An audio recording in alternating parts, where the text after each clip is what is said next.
I feel we need to give ourselves what we need before we look for what we want in others. So it doesn't come from a place of desperation, but intention.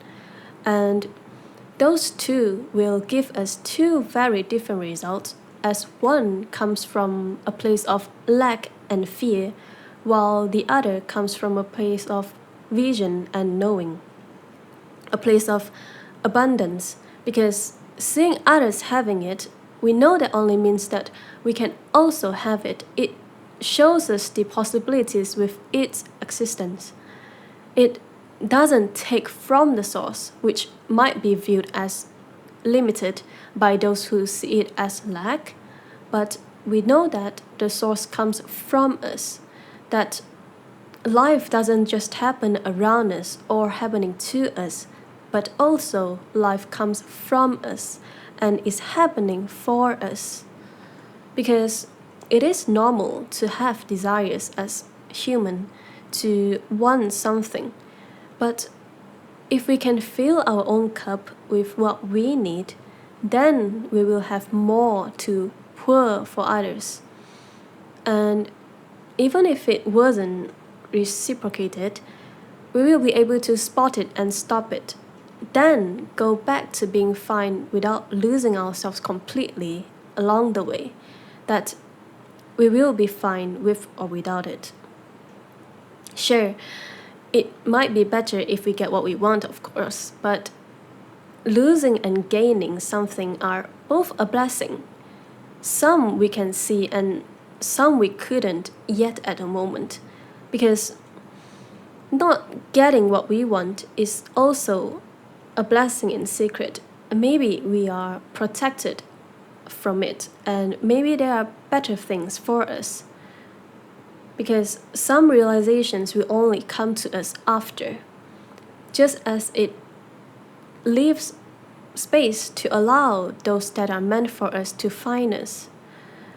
I feel in searching, we often fail to notice what is already around us and within ourselves, which some ask for our attention to nurture them with what we have, while we were busy chasing after the next thing or the thing we have yet acquired.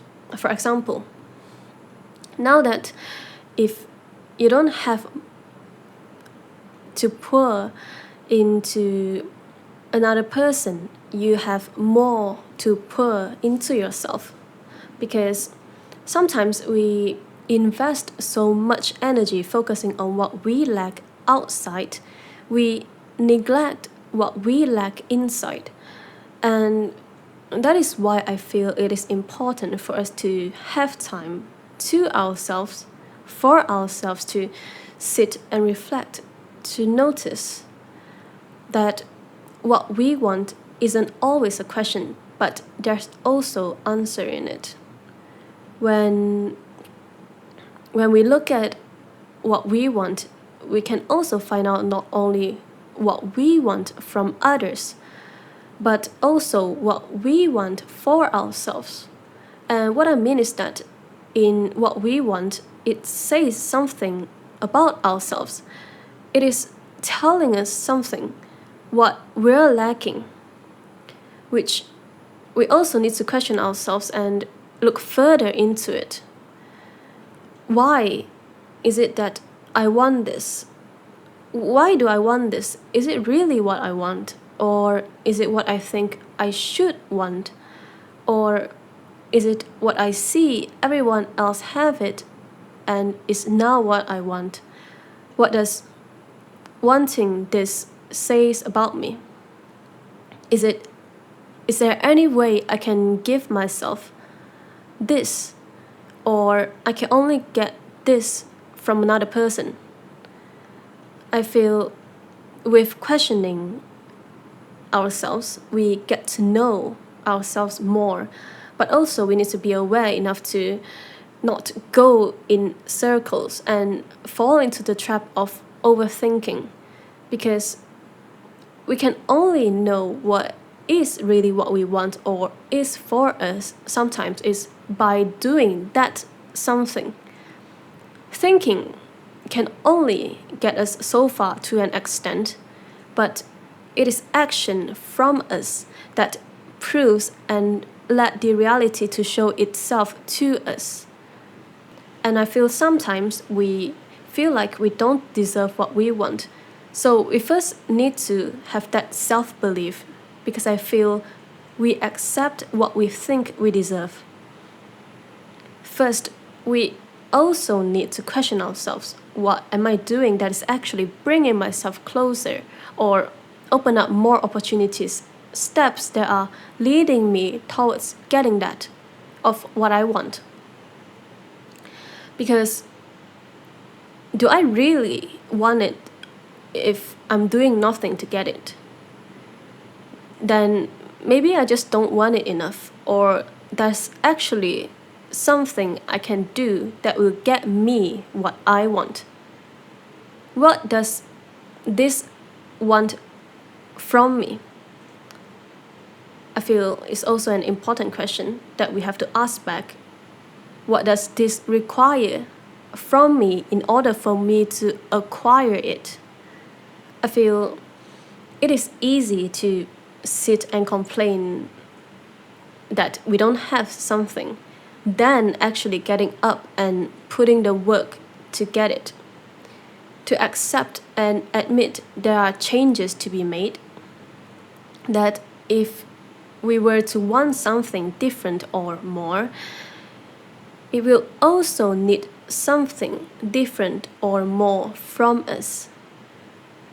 It all starts with ourselves, and merely desire and thoughts aren't enough if without tangible actions to close the distance between the two.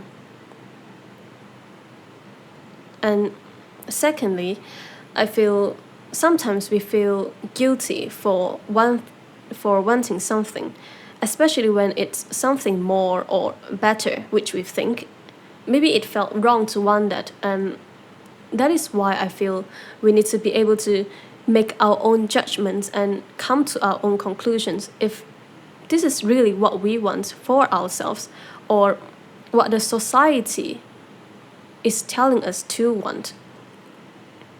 Will this only please others, or will it really be good for us? If we don't get this, what can we give to ourselves instead? Because we know this is not what we need, but what we want. There's a difference to it. And I feel sometimes what we want doesn't really correlate to what we need. It is sometimes the opposite.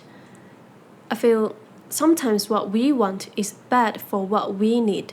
What I mean is that we sometimes feel like we need this temporary feel, say, some sort of instant gratification, and that makes us neglect what we need, a long-term goal to actually make us feel satisfied and truly fulfilled, instead of leaving us feeling empty at the end, even if we do get the temporary hit at the moment. So I feel we need to know if what we want is just a short-term feeling, and what is it that we actually need long-term that is actually good for us, for our future and as a whole, rather than just feeling good at the moment, which again leads us back to the desperation versus intention. So if we don't get what we want, we can look around, right, to what we do have around us instead. And that is when I feel we need to practice gratitude with what we have, and to be able to give ourselves what we need, be it a feeling or a thing, so it doesn't become what we need but what we want, and there isn't a codependency attached to it. Desperation can blind us, and it is unhealthy because it comes from a place of lack, which can cost us dignity and respect sometimes. And there's a difference between drive and desperation.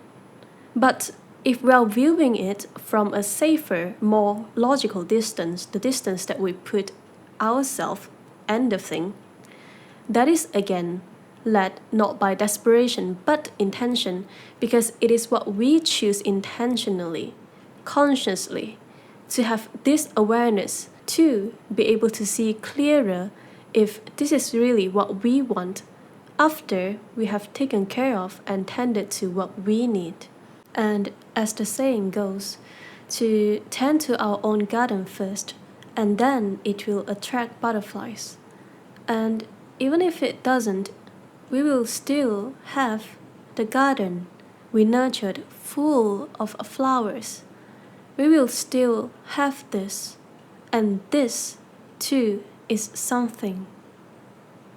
And I feel we always think the grass is greener on the other side, but that is not often the case. We sometimes fail to see the beauty around us, and it is there if we could just notice it. So I feel even if we don't get everything that we want, we should also feel grateful with what we have.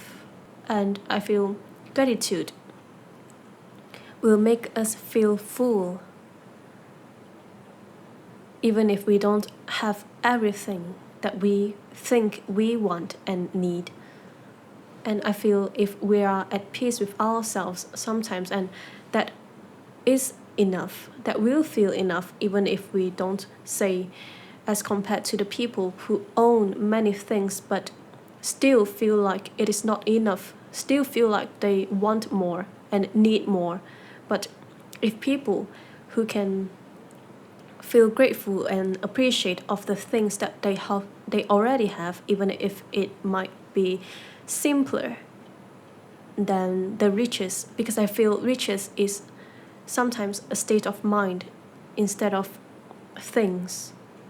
And so lastly, I'm going to share my favorite quote from Disco Elysium. So it goes, "No, this is somewhere to be. This is all you have, but it is still something. Streets and sodium lights, the sky, the world. You are still alive.